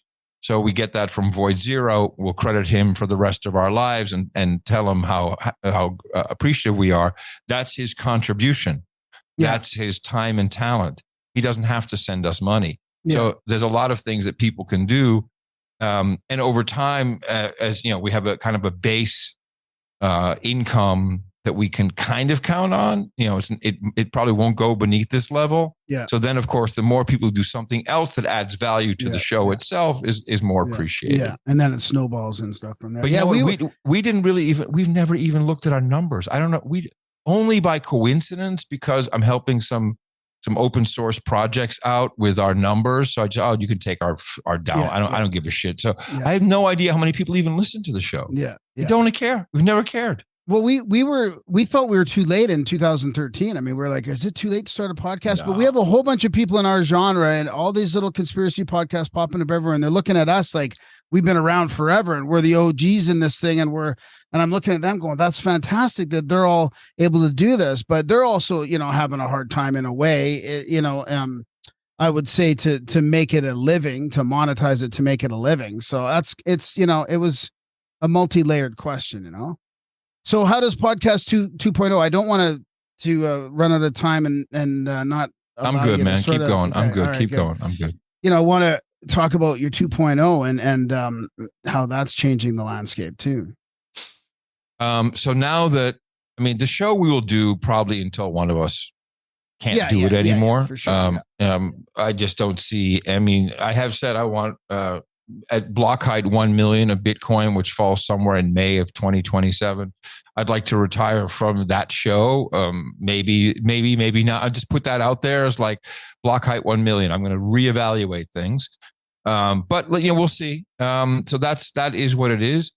But then I looked around, and certainly during COVID, I see all these. I have a 32-year-old daughter. I have a 27 and a 25-year-old stepdaughters. And I see them, and I see what's happened, and I see what a raw deal. So like the 35-year-old, 29 to 30, 35, somewhere in that range, a little older, millennials, they really got fucked. Born in the 90s, which was already, we were in a war that was televised, the first Gulf War. Then we had 9/11, which was very traumatic. It was traumatic for me as an adult, let alone as for a child that was 10 or 11 years old at the time. Don't worry, we got this covered. We're going to smoke them out. Oh, no. We got aluminum tubes. Oh, don't worry, we got some anthrax. We invaded the wrong country. Don't worry, it's all going to be good. So it's just all this fucking bullshit. And then just around, so everyone's going into now everyone's going to college. We get the huge financial crisis, the Great Recession, which was just a money printing fuck up, really, and the whole financial system. Don't worry, we got this covered, kids. We're going to take care of it. We'll kick that can down the road. And now everyone's come out of college. They have degrees that are not very marketable, and there's $12, $13 an hour jobs, and they're disillusioned. And then we got fucking COVID on top of that. So, okay. So now this is a problem category of kids, and I love them all dearly because they're my own kids. So what can we do to help them? And, Bitcoin was one thing. I see like, holy shit, Bitcoin, there's something going on here. But I also see people working on education, taking it out of the system, doing their own version of it. I see healthcare, crowdhealth.com. All people are moving out of these fucked up situations and creating their own networks. The Beef Initiative, another great example. And then I saw what's happening with podcasting, which is pretty much the only place we can still speak freely. And when Apple coordinated to deplatform Alex Jones, but also some innocuous shit, X22 report, oh, really? This is such a huge problem. And so they had kind of been the stewards of podcasting. They had become the de facto on-ramp. I'm like, no, you know what? Fuck you. No, you're not no one made you the boss of podcasting. And I called up Dave Jones, who I've known now for 12 years, and we've done all kinds of fun shit together. I said, bro, let's build our own index so Apple can't control it. And of course, Dave went, yeah, all right, that sounds cool. Let's do that. And then as we're doing this, I'm learning about the Lightning Network and Bitcoin, relearning about Bitcoin. And I see that, I said, oh man, we can implement value for value, like with scriptable money. And so while you're listening, you can send value back. And so we built it. And so now basically, for as long as I'm alive, and hopefully way beyond that with what we've created, you can do a podcast, do whatever you want to do. It won't be deplatformed. There's 60 apps and services using podcasting 2.0 and the podcast index. The hosting companies are all on board and building and adding these capabilities. And it's with an uncensorable money. Because, now it turns out, you do something over here, you're going to get kicked off Patreon. You can't rely on YouTube, and you can't rely on any of this stuff. So we had to at least have that. And so that's my task. My task is to keep communications open and make sure people can still exchange value the way we do today with what was made No Agenda so successful, what has made Grimerica possible, the idea of sharing value in ones and zeros one way, people hear it in their headphones, at the same time being able to send back value at their discretion, what they think it's worth. You can't determine that a song is worth 99 cents, Apple. Fuck you. It might be worth $99 all day long for somebody. This is what I've learned. If you ask someone for $5, they'll give you $5. If you say, what was it worth to you? They might give you 50 or 500. And I live by this. It's an international lifestyle.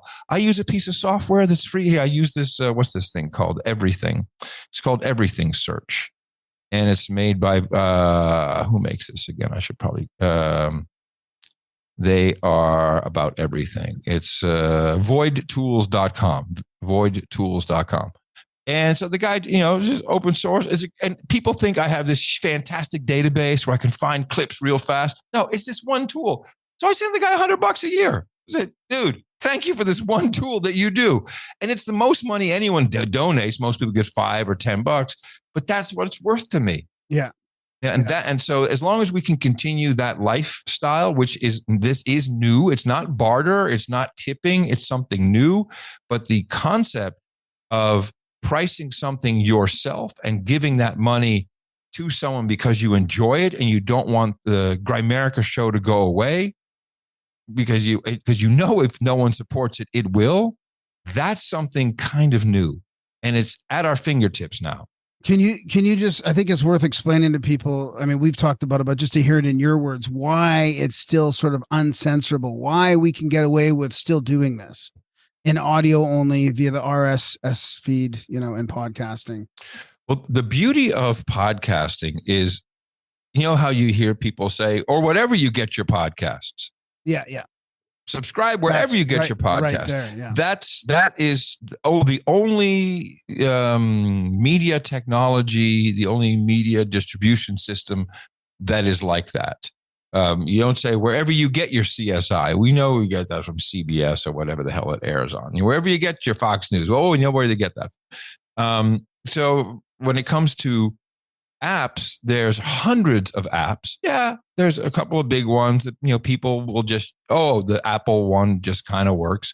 But if you want some extra features, if you want to have a different way to communicate with the podcast, if you want to be able to send messages back, see enhanced content, and know that you won't wake up tomorrow at the whim of some dick in Silicon Valley that your podcast is no longer available on that app. There's apps everywhere. On the hosting side, there's hundreds of podcast hosts, from little ones with maybe a couple thousand customers to big ones like RSS.com and Buzzsprout, all fiercely independent companies. And they do not take any shit from anybody. They don't buckle or fuck around with this stuff. No, these are customers. Fuck off. You have no business telling us who to take off of our servers or not. And that really is a solid base. In addition to that, there's IPFS. There's all these, different decentralized networks that are popping up. But in general, very similar to Mastodon and the Fediverse. That's what hosting companies. You can go to the Buzzsprout or over here, but you can all kind of receive it. And that truly is because of RSS. Believe it or not, it's all RSS kind of an activity pub on the back end. So these are open source protocols, and it's funny to see how. The Elon Musk Twitter move has sent so many people to Mastodon, and they're learning something different, and they're seeing that it is different, and it's different when you don't have algorithms, and it's different when you can actually say what you want to say. And when you say something that someone doesn't like, they can turn you off, and they can block you and your whole server. Oh, whoop-de-doo. That's great. That's how it should be. I don't care. We have so many people blocking No Agenda Social. It's like, so what? That's great. That's your, if you don't want to read what we have to say, I'm glad you don't.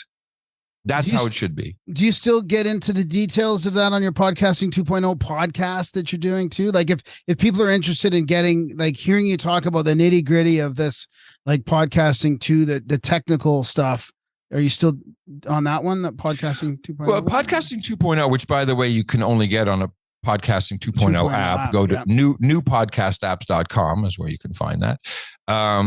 In fact, I think we do a lot more about the normal life aspects of it and what people do or don't use or do and don't like, and what they would like to see perhaps. But there is a podcast industrial complex, and it's BIPOC shit.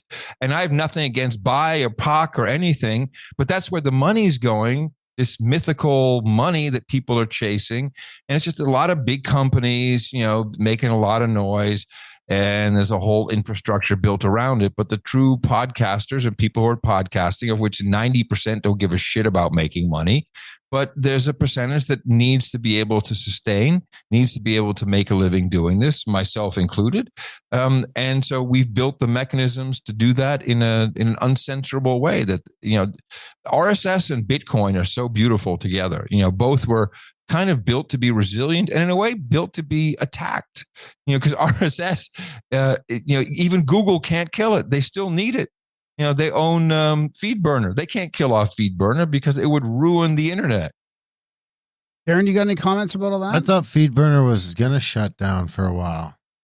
Yeah, but they reinvigorated it. They tried to shut it down, and it was going to break so much. And now they're repositioning it as your feed management tool or something. No, they have not gone for full on shutdown. No way. Well, that's good news. I know a bunch of people that are still using that for their podcast. Yeah. Now they should try and transition off of that, regardless.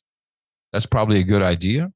It seems like a bad place to be hanging out. And they came up with that Anchor shit, and a bunch of people have their podcasts on there. Oh, my God. That's because they're cheap asses. If you want some free shit, that's what you're going to get, people. You're going to get Anchor fucking you over. Kicking you off. Well, they're owned by Spotify. So we had a great guy who was making video podcasts, and he says, hey, I don't see my video podcast show up in any of your apps. And so we go look at it. So, that's because Anchor, when you do video, it only works on Spotify, and they just give you an MP3 for everything else. They don't give you the video files. So, dude, like you're paying for nothing, so expect nothing. What about Moe Factz, Adam? What about that compared to No Agenda? Similar in a way, a little bit of deconstruction, but a little bit different. Started in a similar way. Moe Factz is one of the most beautiful projects I've ever worked on. Again, here's a guy who just reached out to me a couple of years ago and said, oh, man, you're so close to some of this stuff about ADOS, which is American Descendants of Slavery. That's your POC shit over there, Darren. Although a little different, actually. Did you guys never imported any slaves? You didn't get any slaves? You got slaves. I know you had slaves. Canadians must have had slaves. I don't think we did. We saved your slaves. But I mean, there was an awful lot of Indian kids that got made slaves and shit. Right. They were, it was indigenous slaves. But the interest, Malcolm X said it best. The only way we're going to figure out this stuff. Now, you know what? I'm going to play it because that way, hold on. Here we go. This is Adam collating right now. No, why did this not work? What's going on here? First, the white man and the black man have to be able to sit down at the same table. The white man has to feel free to speak his mind without hurting the feelings of that Negro. And the so-called Negro has to feel free to speak his mind without hurting the feelings of the white man. Then they can bring the issues that are under the rug out on top of the table and take an intelligent approach to get the problem solved. That's the only way that they'll ever do it. And that's pretty much what we do. We say, all right, we are not offended by anything that either of us could say, and let's talk through it. And it turns out you can learn a lot. All the things you thought might be sensitive or racist. No. It's all the other stuff. It's the stuff you don't think about. And it goes both ways. And we've had a lot of learning. And I have learned so much that has nothing to do with any of this woke crap or Black Lives Matter. That is actually harmful, hurtful, counterintuitive, counterproductive, and if anything, racist as fuck. So when it comes to Black America, man, the shit you're seeing on the media is the lamest of the lame. It's the opposite of the truth, and Black America knows it. We seem to have taken a big step back in all that stuff, in the gay stuff, in the race relation stuff, and a big step backwards in that, and a big steps forwards in trans stuff, just trans all over the place.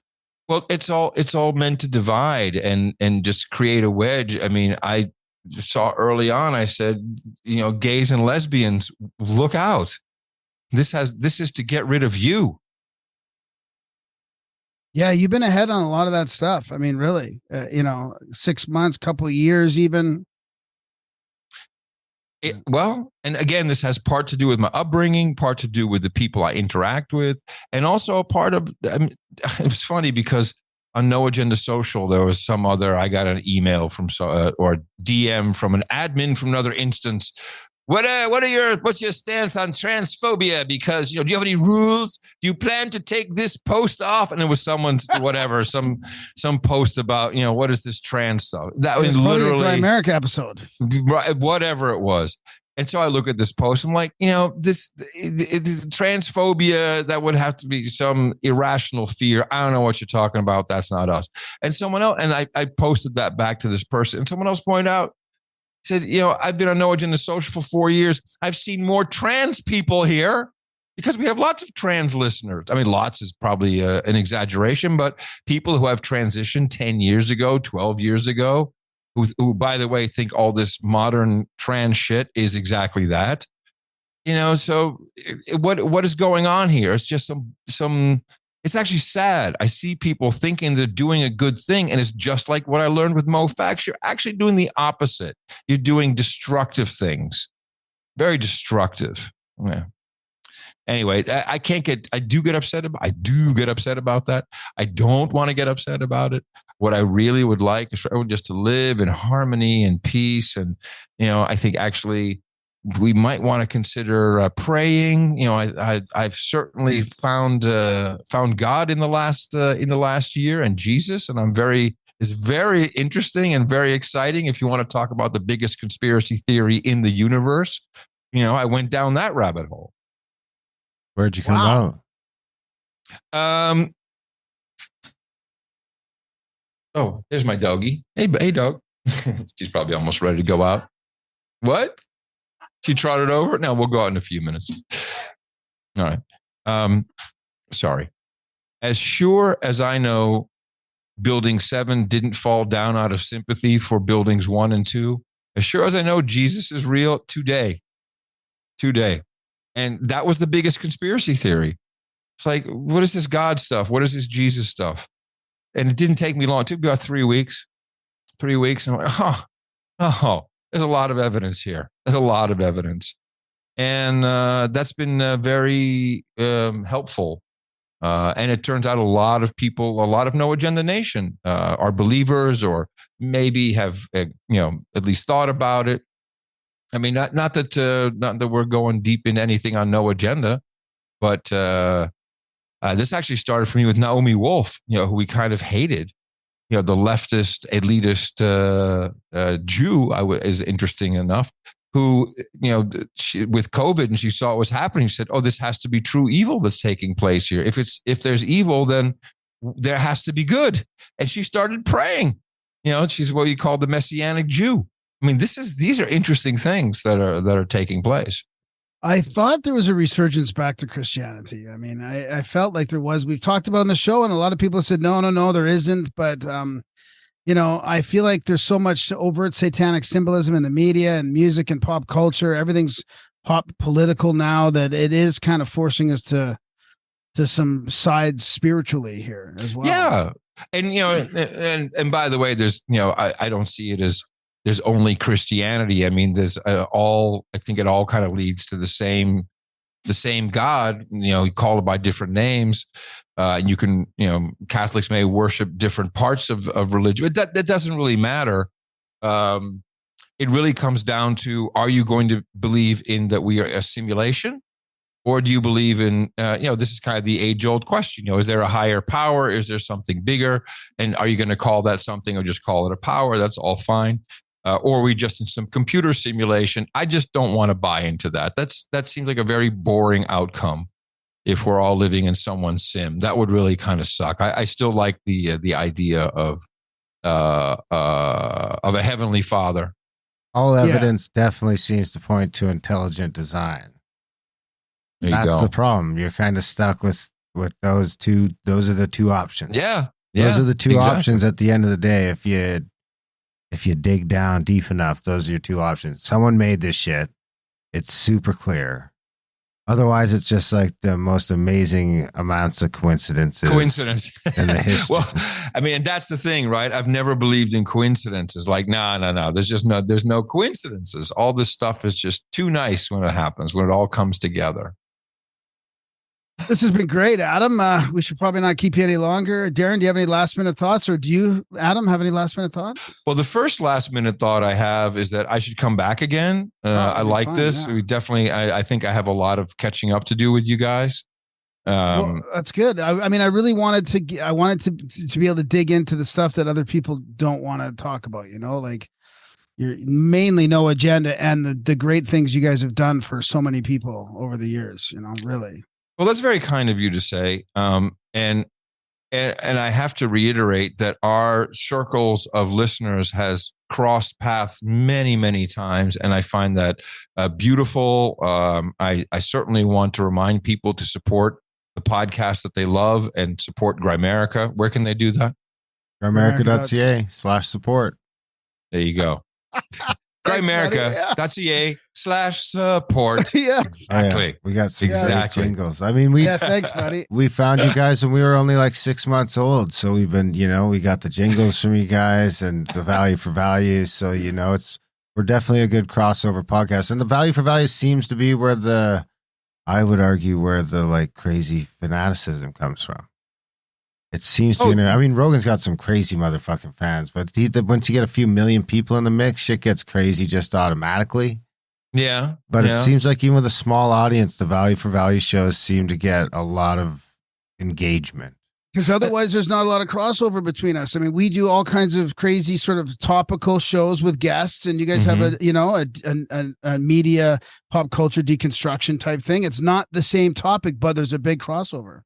Well, and also, I mean, please, the meetups you're doing. I mean, there's crossover. Look, the beauty of it is there's people don't listen to one podcast. They listen to a couple, and obviously, there's a lot that's being listened to in Canada and vice versa. That kind of crosses borders. People don't care much about borders in that regard.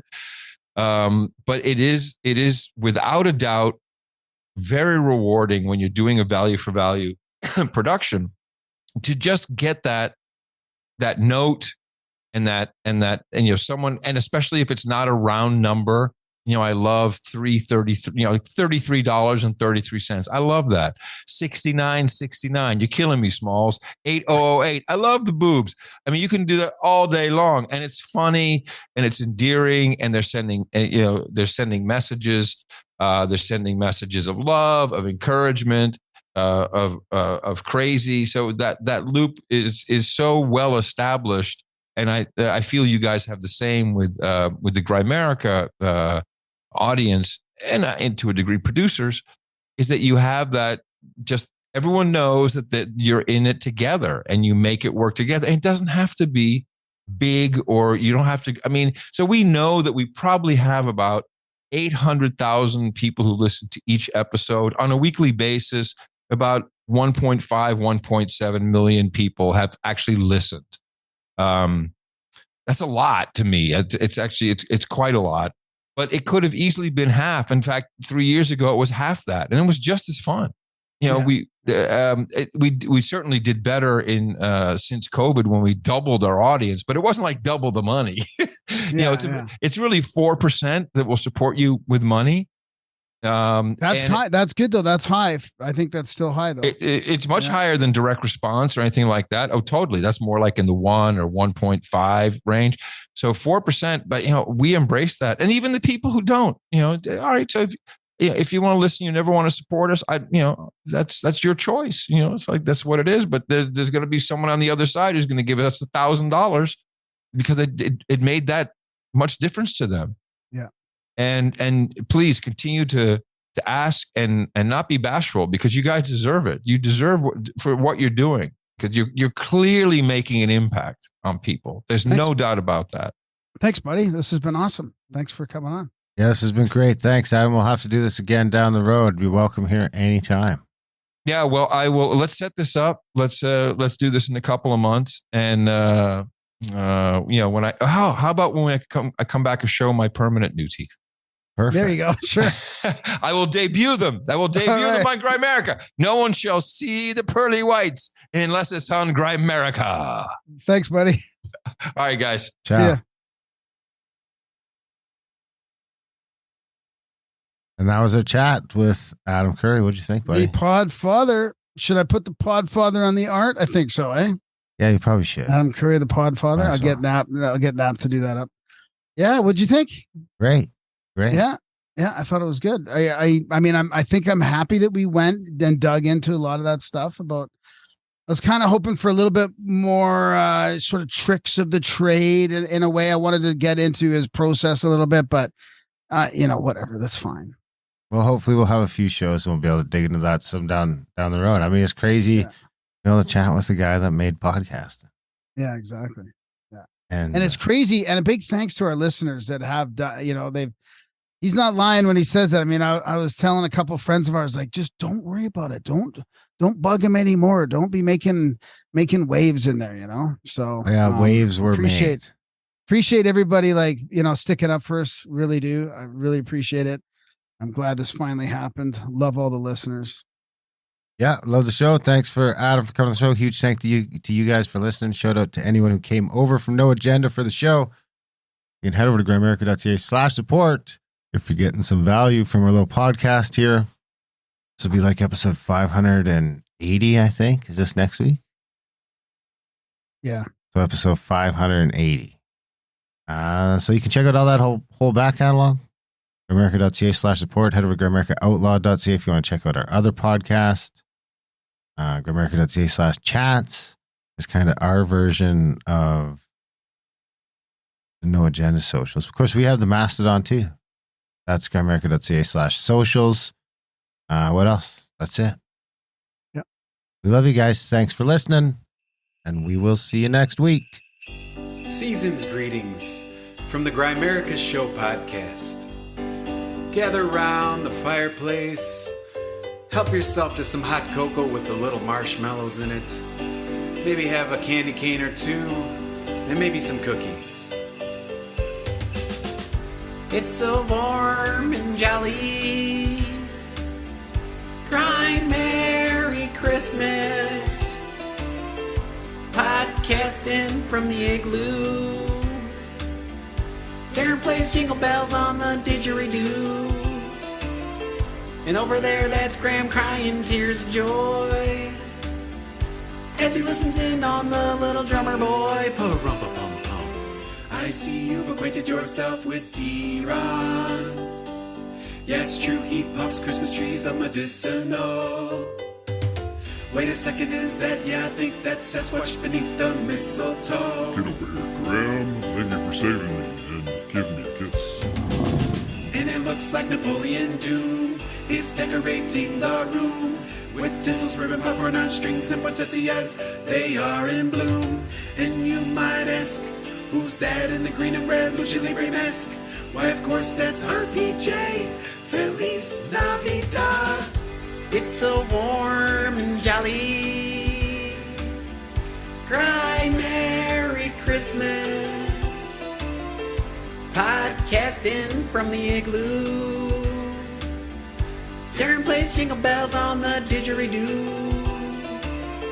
And over there, that's Graham crying tears of joy as he listens in on the little drummer boy. You'll get a warm and fuzzy feeling if you donate to the Grimerica Show. So get in the spirit, reach down in your pocket and make it rain. Let it snow, make it snow, let it snow, let it snow, make it snow. Donate to the show. Donate to the show. Donate to the show. It's so warm and jolly. Cry Merry Christmas. Podcasting from the igloo. Darren plays jingle bells on the didgeridoo. And over there, that's Graham crying tears of joy as he listens in on the little drummer boy.